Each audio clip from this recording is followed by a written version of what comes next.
The sun slowly rose over London on May 6, 2023. Golden light spread across the city like honey on warm bread. People were already gathering on the streets even though it was very early. Today was not an ordinary day. Today King Charles would be crowned and the whole world would be watching. Inside Kensington Palace, Catherine was standing in front of a huge mirror. The mirror was so big it reached from the floor to the ceiling. Her reflection looked back at her as three women worked around her like busy bees. They were fixing her beautiful ivory dress. The dress was made of silk that felt like water between fingers. It was designed by Alexander McQueen and every stitch was perfect. Catherine took a deep breath. She could feel her heart beating faster than usual. This was the biggest day in the royal family since Queen Elizabeth had been crowned 70 years ago. The dress moved like liquid silk every time she shifted her weight. The color was perfect against her skin. It made her look like she was glowing from the inside. William was in the next room putting on his red military uniform. The uniform belonged to the Welsh Guards, and it was covered in gold buttons that shined like stars. He kept checking his reflection and adjusting the collar. His hands were shaking just a little bit, not because he was scared, but because he understood how important this day was. He walked into Catherine's room and stopped. His wife looked absolutely stunning. The dress fit her perfectly, and her hair was styled in an elegant way that showed off her beautiful face. She was wearing a special headpiece that caught the morning light. When she turned to look at him, she smiled, and William felt his heart skip a beat. They had been married for 12 years, but she still made him feel like a teenager with his first crush. Today she would stand beside him as they watched his father become king.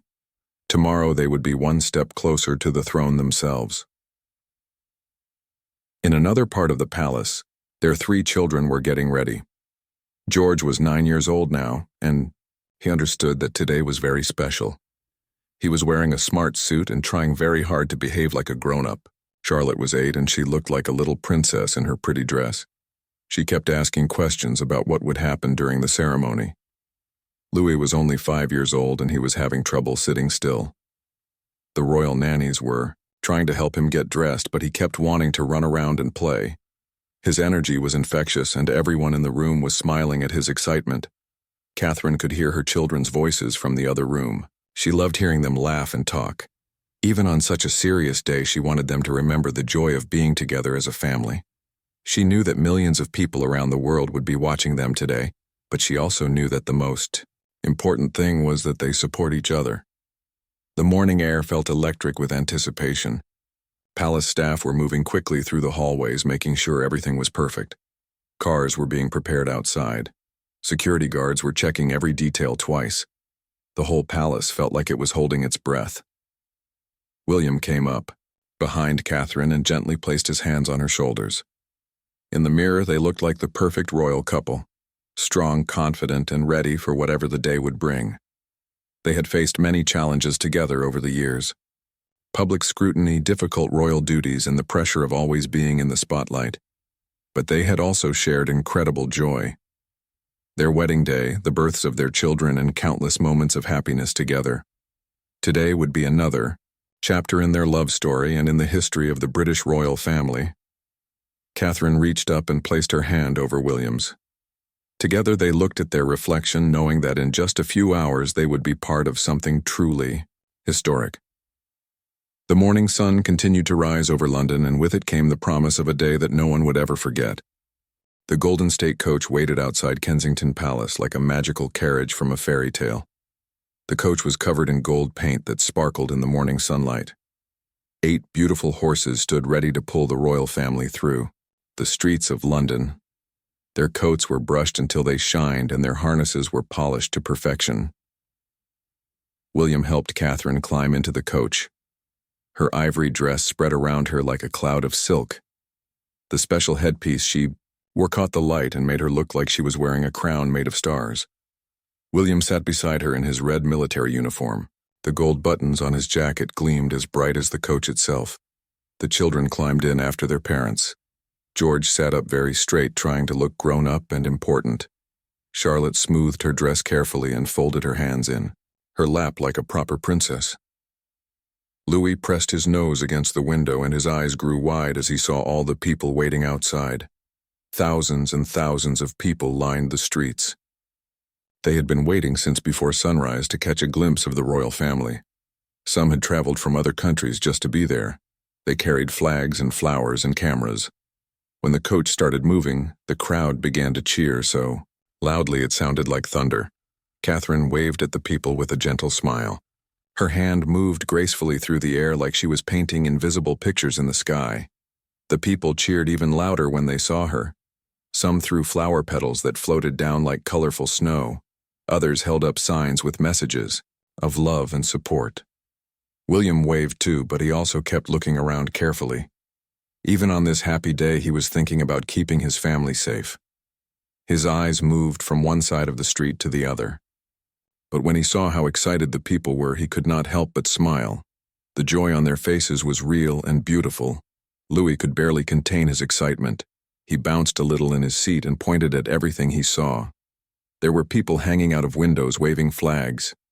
There were children sitting on their fathers' shoulders holding balloons. There were old ladies blowing kisses and young men cheering loudly. Charlotte watched everything with wide eyes. She was learning how to be a royal by watching her parents. She saw how her mother waved and smiled at everyone. She noticed how her father stayed alert while still being warm and friendly. She was storing up all these lessons for when she would need them. The coach moved slowly through the streets so everyone could see the royal family clearly. The horses stepped in perfect rhythm, their hooves making a steady beat on the road.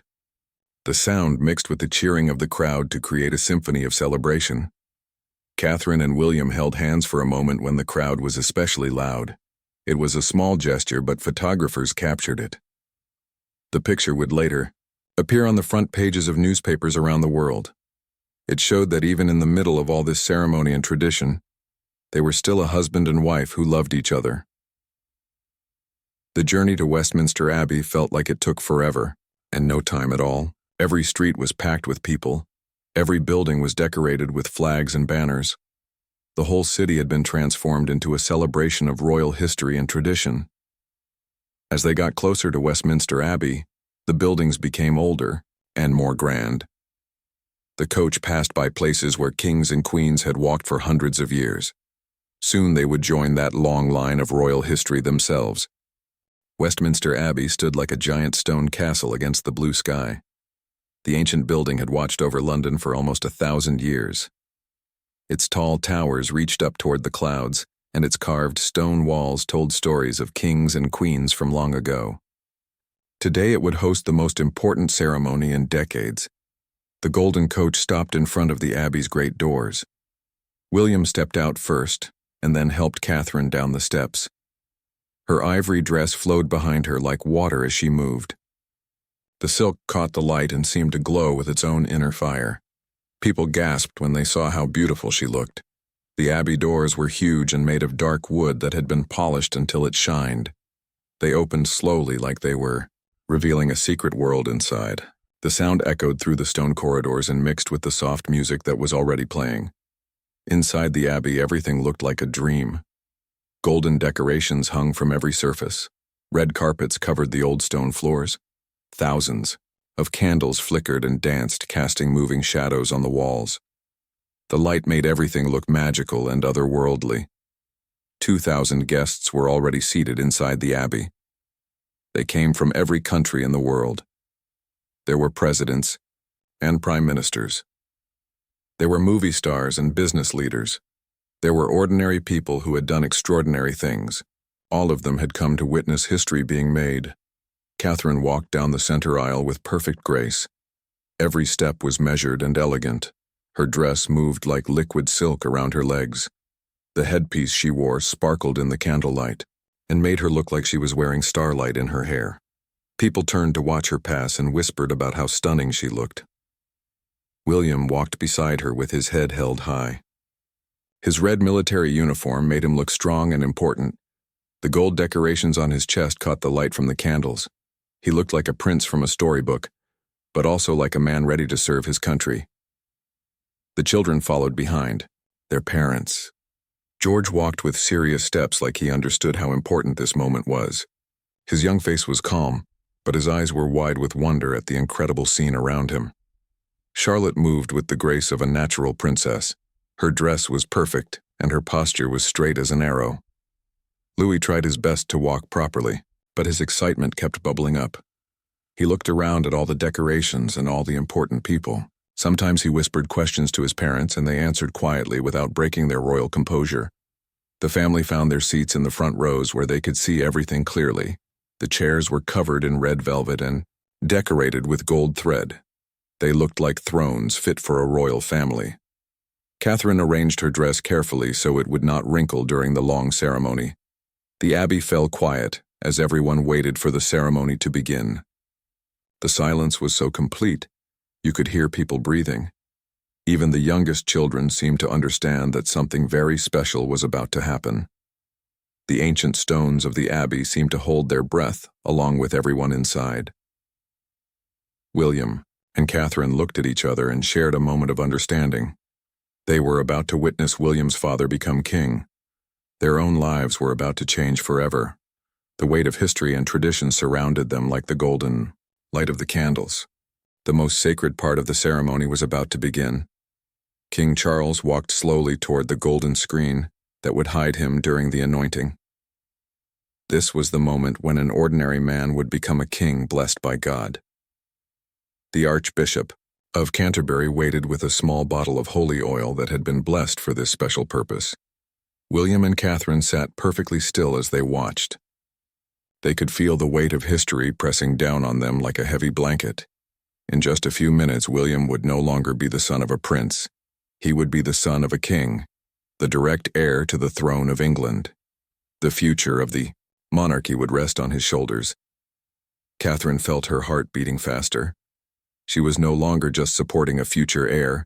She was now the wife of the next king. One day she would wear the crown herself. The thought was both exciting and terrifying. She had trained for this moment for years, but nothing could really prepare someone for such responsibility. Behind the golden screen, they could hear the Archbishop speaking the ancient words that had been used for hundreds of years. The same words had been spoken when Queen Elizabeth was crowned. The same words had blessed kings and queens stretching back through centuries of English history. The children sat as quietly as they ever had in their lives. Even Louis seemed to understand that something very important was happening. They could not see their grandfather behind the screen, but they could feel the solemnity of the moment. George especially seemed to grasp that his own future was being shaped by what was happening. The holy oil was being applied to Charles's head, hands, and heart. This was the moment when he would become more than just a man. He would become the chosen representative of God on earth, the spiritual leader of the Church of England, the head of the Commonwealth, the symbol of unity for millions of people around the world. William reached over and took Catherine's hand. Their fingers intertwined and held tight. Neither of them spoke, but they both understood what the other was feeling. They were witnessing the exact moment when their lives changed forever. The moment when the weight of kingship passed from one generation to the next. The abbey was so quiet that people could hear their own heartbeats. 2,000 guests sat in perfect silence as the ancient ritual continued behind the golden screen. The candlelight flickered on the stone walls, creating dancing shadows that seemed to tell stories of all the kings and queens who had come before. Catherine felt tears gathering in her eyes, but she did not let them fall. These were not tears of sadness, but tears of overwhelming emotion. She was witnessing something that few people in history had ever seen. The actual moment when divine authority was passed from heaven to earth through ancient ritual and sacred oil. When the anointing was complete, Charles emerged from behind the screen. He looked different somehow, not physically but spiritually. There was a new gravity in his bearing, a new weight in his steps. He was no longer Prince Charles. He was King Charles III by the grace of God. The Archbishop called upon everyone in the abbey to show their loyalty to the new king. 2,000 voices rose together, speaking words that had echoed through this same building for nearly 1,000 years. William and Catherine stood with everyone else and spoke the ancient oath of allegiance. Their voices joined with presidents and prime ministers, movie stars, and ordinary citizens, all united in this moment of history.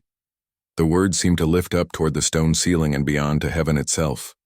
This was democracy and monarchy coming together in a ceremony that belonged to all the people. As they sat back down, William and Catherine knew they had just witnessed something extraordinary. They had seen the peaceful transfer of power that was the foundation of constitutional monarchy. They had watched tradition and modernity come together in perfect harmony. The moment everyone had been waiting for finally arrived.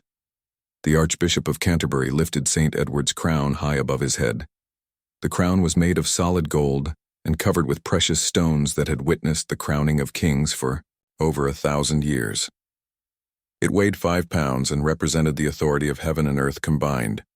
The crown caught the light from thousands of candles and seemed to burst into flames of gold and silver. Rubies and sapphires and emeralds sparkled like captured stars. The semi-precious stones had been placed in the crown by craftsmen who lived centuries ago. Each stone had a story, and each story was part of the long history of English royalty.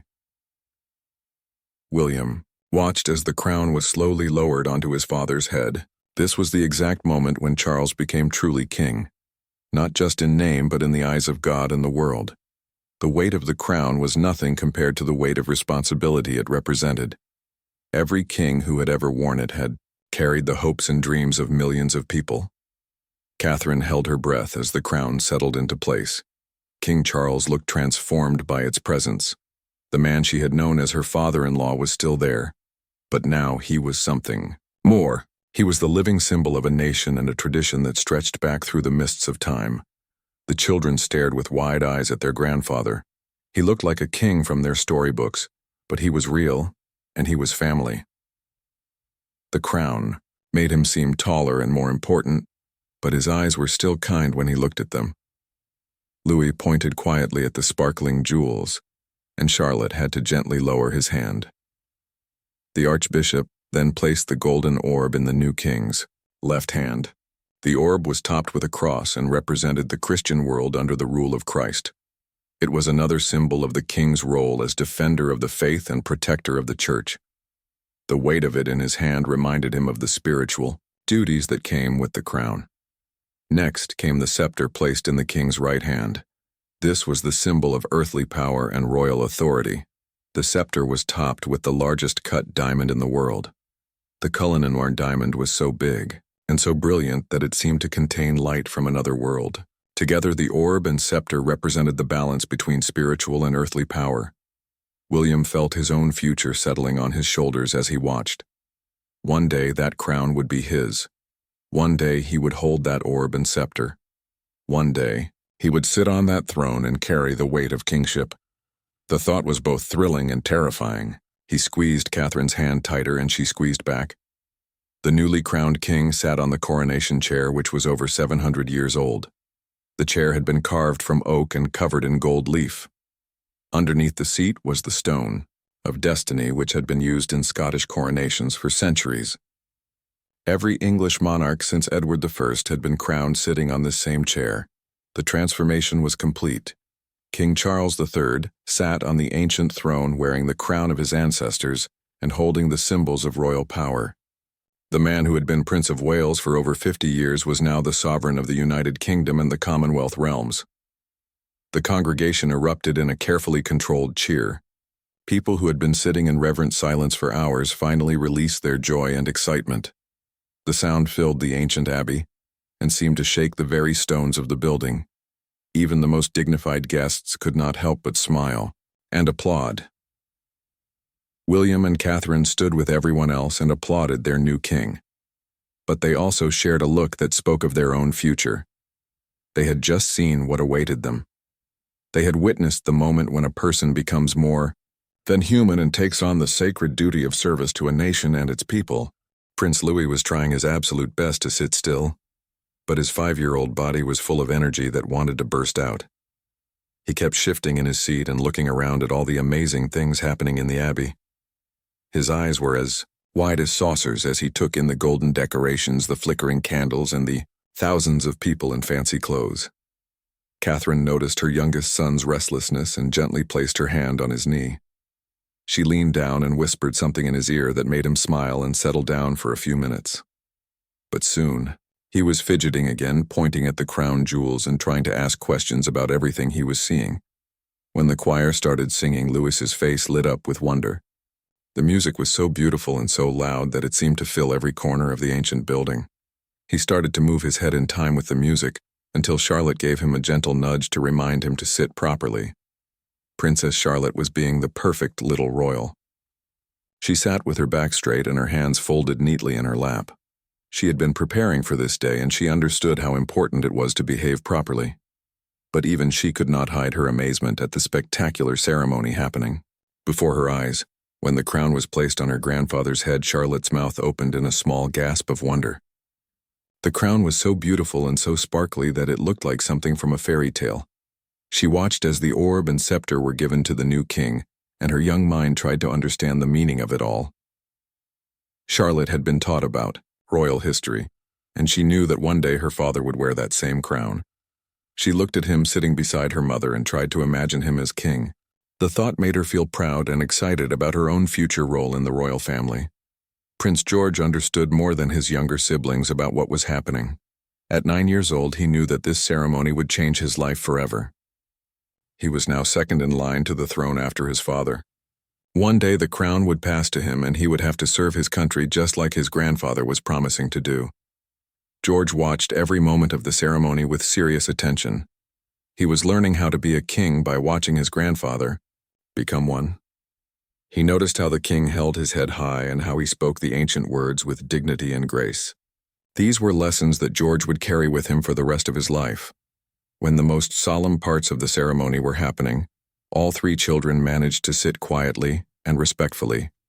Even Louis seemed to sense that these were moments that required special behavior. The family looked perfect sitting together in their front row seats. But it was during the longer speeches that Louis's natural energy started to show. He began to lean against his mother and play with the fabric of her dress. He whispered questions about when the ceremony would be over and whether they could go home soon. His innocent comments made some of the adults nearby smile.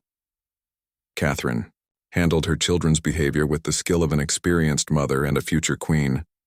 She managed to keep them in line without being harsh or embarrassing. She answered Louis's whispered questions patiently and helped him understand what was happening in words he could understand. William was proud of how well his children were behaving. He knew it was not easy for young people to sit still for such a long ceremony.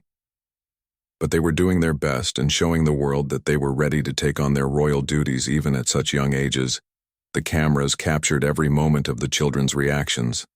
Their wonder, their excitement, and their occasional fidgeting became some of the most beloved images of the entire coronation. People around the world fell in love with these 3 young royals who were handling such an important day, with grace and natural charm. As the ceremony continued, the children's behavior became a perfect example of how the royal family balanced tradition with humanity. They showed respect for the ancient rituals while still being real children with real feelings and real energy. The ceremony was coming to an end, and it was time for the royal procession out of Westminster Abbey. King Charles III stood up slowly, wearing his heavy crown and carrying the symbols of his new authority. The golden orb and diamond scepter caught the candlelight as he prepared to walk down the long aisle toward the abbey doors. William and Catherine rose from their seats with perfect timing. They had practiced this moment many times, but nothing could have prepared them for the actual feeling of walking behind a newly crowned king. Catherine's ivory dress seemed to float around her as she moved. The silk caught every flicker of candlelight and made her look like she was glowing from within. The procession began with slow, measured steps. Every movement was choreographed and every gesture had meaning that went back hundreds of years. The newly crowned king led the way, followed by Queen Camilla in her own magnificent gown and glittering crown. Behind them walked William and Catherine, representing the future of the monarchy. Catherine moved with the grace of a trained dancer. Years of royal appearances had taught her how to walk with elegance while wearing a long dress. Her steps were perfectly timed with the music that filled the abbey. The headpiece she wore sparkled like captured starlight as she moved through the golden candlelight. William walked beside his wife with military precision. His red uniform and polished boots made crisp sounds on the stone floor. He kept his head high and his shoulders back, showing the bearing of a future king. But his eyes kept moving to Catherine with love and pride at how perfectly she was handling this historic moment. The children followed their parents with remarkable composure.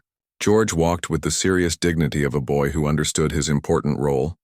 His steps were measured and his posture was straight. He had been practicing for weeks, and it showed in every careful movement he made down the ancient aisle. Charlotte moved like a princess from a storybook. Her dress was perfectly arranged and her head was held high with natural poise. She had watched her mother prepare for this day, and now she was showing that she had learned the lessons well. Every step was graceful, and every gesture was appropriate. Even young Louis managed to walk properly during the procession. The solemnity of the moment seemed to affect him, and he stayed close to his family without his usual bouncing energy. He looked around at the incredible decorations and the thousands of people watching, but he kept walking in time with the music. The abbey was filled with the sound of cameras clicking as photographers captured every moment of the historic procession. The images would appear on the front pages of newspapers around the world. But for the royal family, this was not about the cameras. This was about honoring tradition and serving their country. The procession moved like a river of silk and gold, flowing through the ancient stone building. The newly crowned king led them all toward the future, while the old stones of the abbey witnessed another chapter in the long story of English royalty. Every step took them closer to the doors and to the waiting crowds beyond. Catherine's dress, train spread behind her like a cloud of ivory silk. The fabric caught the light from stained glass windows as they passed underneath. The colors of the windows painted rainbow patterns on her dress, making her look even more magical and ethereal. As they walked past the thousands of guests, everyone stood in respect. The sound of 2,000 people rising to their feet created a rustling whisper that followed the procession down the aisle. Heads turned to watch the royal family pass, and faces showed expressions of awe and admiration. The music swelled as they approached the great doors of the abbey. The sound seemed to lift them up and carry them forward toward their destiny. Soon they would step outside into the bright London sunlight and face the crowds who had been waiting all day to see their newly crowned king. The procession represented everything beautiful about royal tradition. It combined ancient ceremony with modern grace. It honored the past while walking confidently toward the future, and at its heart was a family united in service to their country and their people. The Golden State Coach carried the royal family back to Buckingham Palace through streets that were even more crowded than before. People had been waiting for hours to catch a glimpse of their newly crowned king. The excitement in the air was so thick you could almost touch it. Everyone knew that the best part was still to come. Buckingham Palace looked like something from a dream. Red, white, and blue flags hung from every window. The building itself seemed to glow in the afternoon sunlight. Thousands of people had gathered in front of the palace, filling every inch of space from the gates to the monument in the distance. Inside the palace, the royal family prepared for their appearance on the famous balcony. This would be the moment when the people of Britain and the world would see their new king surrounded by his family. Catherine touched up her makeup and made sure her dress looked perfect. The ivory silk had traveled through London and Westminster Abbey, but it still looked as beautiful as it had that morning. William checked his uniform one more time and helped his children prepare for what would be one of the most photographed moments of their lives. George straightened his tie and Charlotte smoothed her dress. Louis was bouncing with excitement at the thought of seeing all the people who were waiting outside. The family walked through the grand corridors of Buckingham Palace toward the balcony doors. Their footsteps echoed on the marble floors and mixed with the distant sound of the crowd outside. The noise was getting louder as more and more people realized that the royal family was about to appear. King Charles III still wore his crown and carried himself with the new dignity of his role. Queen Camilla walked beside him looking elegant in her coronation gown. The newly crowned couple led the way to the balcony that had witnessed so many historic royal moments over the decades. The balcony doors opened, and the sound hit them like a wave. Thousands and thousands of voices cheering and shouting created a wall of noise that seemed to shake the very stones of the palace. The crowd stretched as far as the eye could see down the mall and beyond. It was a sea of faces and flags and pure joy. King Charles stepped onto the balcony first, and the crowd erupted in cheers that could probably be heard miles away. He raised his hand in a royal wave, and the people responded with even more enthusiasm. This was their king, and they were showing him their love and loyalty in the most British way possible. Catherine appeared on the balcony, and the crowd's reaction was incredible. Her ivory dress caught the afternoon sunlight and seemed to glow like captured moonbeams. She waved with the perfect grace that had made her one of the most beloved royals in the world. Her smile was genuine and warm, and it seemed to reach every person in the massive crowd. William stepped out beside his wife, and the cheers grew even louder. The future king looked handsome and strong in his military uniform. He waved to the crowd with confidence and pride. Together, he and Catherine represented the modern face of an ancient institution. They were tradition and progress. Walking hand in hand, the children appeared last, and the crowd went absolutely wild. George waved seriously, like the future king he would one day become. Charlotte waved with the natural grace of a born princess. And Louis waved with such enthusiasm that everyone fell in love with his innocent joy and excitement. The family stood together on the balcony looking out at their people. The crowd was a mixture of every age and background, united in their love for the royal family and their country. Children sat on their parents' shoulders. Elderly people wiped tears from their eyes. Young adults cheered and took pictures with their phones. Then came the moment everyone had been waiting for. The red arrows appeared in the sky above the palace, trailing red, white, and blue smoke behind them. The precision flying team created perfect lines of color against the blue sky. The crowd looked up in wonder as the planes flew over in perfect formation. The royal family watched the flyover with the same amazement as everyone else. Even they were impressed by the spectacular display of British aviation skill. The colored smoke created patterns in the sky that seemed to celebrate not just the new king, but the entire nation. As the planes disappeared into the distance, the royal family waved one final time to the crowd. The balcony appearance had been perfect. It showed the monarchy at its best, bringing people together in celebration and unity. The crowd began to disperse, but the memory of this magical moment would last forever. As the sun began to set over London, the royal family finally retreated to the private rooms of Buckingham Palace. The public ceremonies were over, but the impact of the day would last forever. William and Catherine walked hand in hand through the quiet corridors, knowing that their lives had been changed in ways they were only beginning to understand. Catherine's ivory dress had been worn for over 12 hours, but it still looked perfect. The silk had carried her through one of the most important days in British history. Every thread had been part of creating a vision of modern royalty that would be remembered for generations. Fashion historians would study her dress for decades, but more importantly, she had shown the world what a 21st century princess could be. William removed his military uniform and looked at himself in the mirror. The man looking back at him was different from the one who had put on the uniform that morning. He was now the son of a king and the direct heir to the throne. The weight of that responsibility felt heavier than any uniform he had ever worn. Children were exhausted from the long day, but they were also excited about everything they had seen and experienced. Louis could not stop talking about the crown and the horses and all the people who had cheered for them. Charlotte was already asking questions about when she might wear a tiara like her mother. George was quiet but thoughtful, processing everything. He had learned about his future role. Catherine helped her children get ready for bed while they chattered about the incredible day.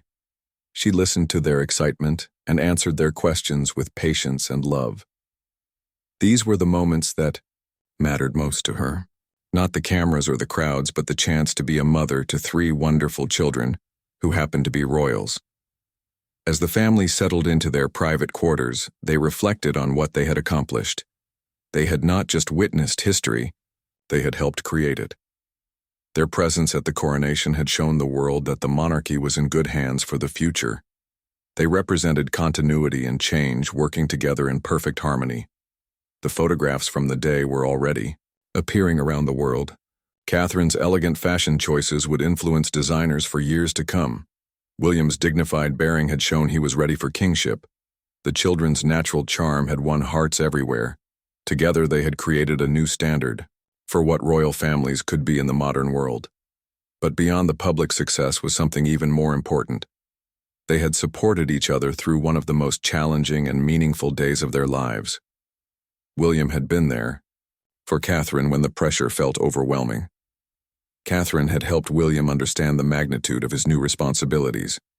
Together they had guided their children through an experience that would shape their entire lives. The coronation had also shown the world the power of tradition when it embraces change. The ancient ceremonies had been beautiful and meaningful, but the real magic had come from seeing a loving family at the center of it all. William and Catherine had brought warmth and humanity to rituals that were hundreds of years old. As they tucked their children into bed, Catherine and William knew they had given their best to their country and their people. They had honored the past while looking toward the future. They had shown respect for tradition while being true to themselves. Most importantly, they had done it all as a team. The day that had started with nervous energy and careful preparation was ending with quiet satisfaction and deep love. King Charles III was now truly king, and the future of the monarchy looked bright in the hands of William and Catherine. They had stolen the coronation spotlight not through any grand gesture but simply by being themselves. Their elegance had been natural, not forced. Their emotions had been genuine, not performed. Their grace under pressure had been real, not rehearsed. They had shown the world that royalty in the 21st century could be both dignified and approachable, both traditional and modern, both formal and loving. As London slept around them, William and Catherine held each other close, knowing that they had just lived through one of the most important days in their nation's history. Tomorrow would bring new challenges and new opportunities, but tonight they could rest, knowing they had given everything they had to serve their country and their king.